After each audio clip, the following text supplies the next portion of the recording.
आप सभी का स्वागत है हमारे आज के इस विशेष वीडियो में। आज हम एक ऐसे सवाल के बारे में बात करेंगे जो युधिष्ठिर ने भीष्म से पूछा था। सवाल था, सहवास से किसे अधिक आनंद मिलता है, पुरुष को या स्त्री को।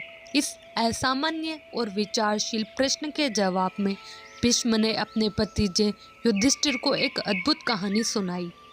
तो आइए जानते हैं वह कहानी, जिसे सुनकर युधिष्ठिर को भीष्म ने गहरी समझ दी और इस प्रश्न का रहस्य खोल दिया। बहुत समय पहले एक राजा रहता था जो अपनी प्रजा और अपनी पत्नियों के प्रति बहुत अच्छा था। उसका नाम पंगसवाना था। वह एक अच्छा आदमी था जो अपनी दयालुता और सही आचरण के लिए जाना जाता था। लेकिन राजा ही संतान था और यह एक ऐसा बोझ था जिसे वह भारी मन से सहन कर रहा था। पंगसवाना ने अग्निदेव से प्रार्थना करने और उन्हें प्रसन्न करने के लिए अग्नि स्तुति यज्ञ करने का निर्णय लिया, जिसका उद्देश्य उत्तराधिकारहीन राजाओं को संतान प्रदान करना था। हालांकि इंद्र, जिनकी नज़र राजा पर थी, घटनाओं के प्रस्तावित मोड़ से विशेष रूप से प्रसन्न नहीं थे। उन्होंने राजा के अग्नि को बलिदान को विफल करने के तरीके खोजे और असफल होने पर उनके रास्ते में बाधाएं डालने और उसे परेशानी में डालने की कोशिश की। लेकिन राजा इंद्र के प्रयासों से अनजान था, इसलिए उसने उसकी योजना के अनुसार काम किया। उसने यज्ञ किया और फिर समय के साथ उसके 100 पुत्र हुए। उसके बाद वह खुश और संतुष्ट होकर महल में अपना जीवन व्यतीत करने लगा। लेकिन इंद्र का गुस्सा फूट रहा था और एक दिन जब राजा जंगल में शिकार के लिए निकला तो वज्र के देवता को वह मौका मिल गया जिसका वह इंतजार कर रहा था। राजा को उसके सेवकों और साथी शिकारियों से अलग करने में कामयाब होकर इंद्र ने उसे अचेत कर दिया। उसने राजा को बेहोश कर दिया और जल्द ही पंगसवाना अपने घोड़े पर अकेला भूखा प्यासा जंगल में लड़खड़ाता हुआ चला गया। दोनों एक झील के पास पहुँचे। राजा, जो अब प्यास और भय से अंधा हो चुका था, झील के किनारे गिर पड़ा। उसने अपने घोड़े को पानी में उतारा और उसे पेड़ से बांध दिया। फिर उसने शांत पानी में डुबकी लगाकर अपने मन और शरीर को शांत करने का फैसला किया। लेकिन यह एक अजीब भाग्य था जो अच्छे राजा का इंतजार कर रहा था। जब वह पानी से बाहर निकला तो वह एक आदमी नहीं था, पंगसवाना एक महिला बन गई थी।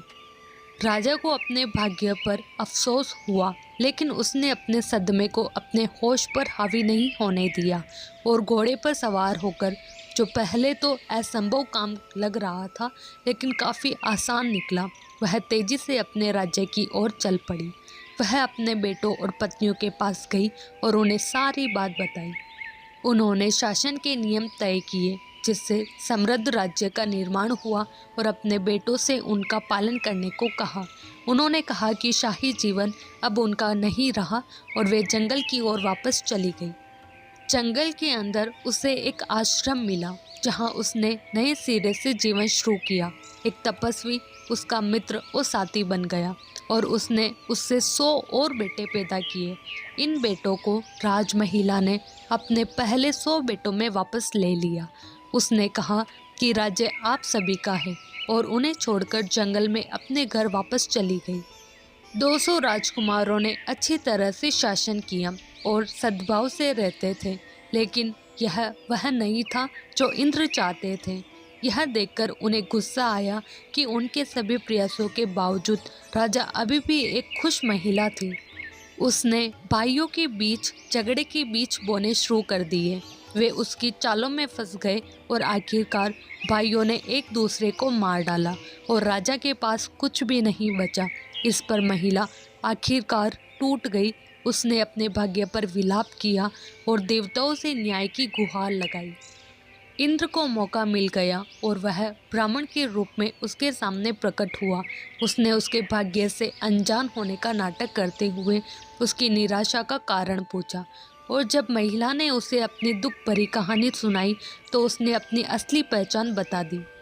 उसने उससे पूछा उसने पहले उसकी पूजा क्यों नहीं की। इस तरह वह दुर्भाग्य को अपने दरवाजे से दूर रख सकती थी। लेकिन उसका इरादा अपमान करना नहीं था, बल्कि सिर्फ वारिश का आशीर्वाद पाने के लिए अग्नि के लिए यज्ञ करना था। उसने उसे बताया। फिर भी उसने माफ़ी मांगी और इंद्र ने नरमी दिखाई। उसने कहा कि वह उसके बच्चों में से एक को पुनर्जीवित करेगा। उसने उन बच्चों को चुना जिन्हें उसने माँ के रूप में जन्म दिया था, क्योंकि माँ का प्यार हमेशा पिता के प्यार से ज़्यादा मजबूत होता है। और फिर इंद्र ने उसे पुरुष के रूप में उसकी पहचान बहाल करने की पेशकश की, लेकिन इंद्र को आश्चर्य हुआ जब उसने मना कर दिया और अपने जीवन के बाकी समय के लिए एक महिला बने रहने का फैसला किया, क्योंकि उसने कहा सहवास के कार्यों में महिलाओं को हमेशा पुरुषों की तुलना में बहुत ज़्यादा आनंद मिलता है। और इस तरह भीष्म ने युधिष्ठिर के सवाल का जवाब दिया। ऐसी ही एक कहानी का वर्णन ग्रीक धर्म ग्रंथों में है।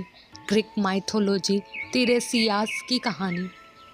तीरेसियास नाम का एक राजा अपने युवा दिनों में एक बार जंगल में शिकार करने गया। वहाँ उसने 2 सांपों को सहवास करते समय लिपटे हुए देखा। तीरेसियास को ना जाने क्या सूझा, उसने अपने सिपाहियों की मदद से उन विशाल सांपों को अलग करवा दिया। ऐसा करवाते ही उसे श्राप मिला कि उसका पौरुष चला जाएगा और वह एक महिला में तब्दील हो गया। उन सांपों का क्या हुआ, इस बारे में कुछ पता नहीं है। कई साल बाद तीरेसियास अपने स्त्री रूप में दोबारा उसी जंगल से गुजरा। अपनी नफरत के चलते उसने अपने सिपाहियों की मदद से दोबारा एक सांप के जोड़े को अलग अलग कर दिया, पर इस बार ऐसा करते ही वह पुरुष बन गया। अब वह अपनी तरह का एक ऐसा अकेला व्यक्ति था जिसने स्त्री और पुरुष दोनों का जीवन जिया था। उसी समय ग्रीक भगवान जिउस और उनकी पत्नी हीरा में विवाद चल रहा था कि सेक्स कौन ज़्यादा एंजॉय करता है, स्त्री या पुरुष। उन्होंने तीरेसियास को बुलवा भेजा। तीरेसियास ने जिउस और हीरा के सवाल का एकदम सीधा और सटीक जवाब दिया। महिलाएं पुरुषों से 9 गुना ज़्यादा सहवास का आनंद उठाती है। इस सवाल से हीरा बहुत नाराज हो गई और उन्होंने तीरेसियास पर ऐसा वार किया कि वह अंधा हो गया। जिउस अपने आप को तीरेसियास के अंधेपन के लिए जिम्मेदार मानने लगे और उन्होंने उनको भविष्य देखने का वरदान दिया।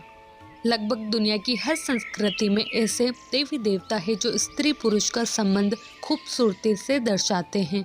भारत में ऐसी प्रतिमा है अर्धनारीश्वर की। अर्धनारीश्वर का अर्थ यह हुआ कि आपका ही आधा व्यक्तित्व आपकी पत्नी और आपका ही आधा व्यक्तित्व आपका पति हो जाता है। आपकी ही आधी ऊर्जा स्त्री और आधी पुरुष हो जाती है और तब इन दोनों के बीच जो रस और लीनता पैदा होती है, उस शक्ति का कहीं कोई विसर्जन नहीं होता। अगर आपको हमारी यह कहानी पसंद आई हो तो कृपया वीडियो को लाइक और शेयर करें। और हाँ, अगर आपने अभी तक हमारे चैनल को सब्सक्राइब नहीं किया है तो अब कीजिए। हम आपके लिए इसी तरह की और भी रोचक कहानियाँ लेकर आएंगे।